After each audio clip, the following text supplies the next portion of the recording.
అక్కర్లేని సంబంధం అండి, రిలేషన్షిప్. ఆ స్త్రీ ఏదో వచ్చింది, ఆ పురుషుడు ఏదో వచ్చాడు.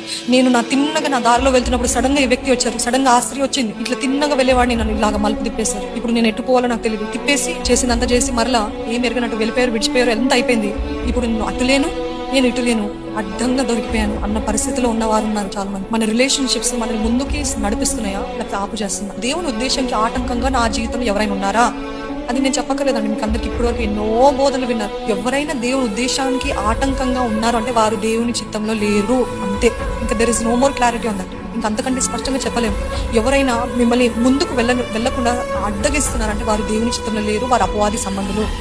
దేవుని మిమ్మల్ని దూరంగా తీసుకువెళ్తున్నారు. ఎందుకు ఈ బైబిల్, ఎందుకు ఈ ప్రార్థన, నాతో రా అంటే తప్పకుండా వారు దేవుని సంబంధులు కారు. గాడ్లీ రిలేషన్షిప్స్ ఉన్నాయా? దైవికమైన సంబంధాలు ఉన్నాయా? దైవికమైన స్నేహాలు ఉన్నాయా? మిమ్మల్ని ప్రోత్సహించేవారు ఉన్నారా లేకపోతే మిమ్మల్ని కించపరిచేవారు ఉన్నారా? మిమ్మల్ని ఎప్పుడు చూసినా ఈర్ష్య ద్వేషంతో మీరు ముందుకు వెళ్తుంటే ఈర్ష్యపు మాటలు మాట్లాడుతున్నా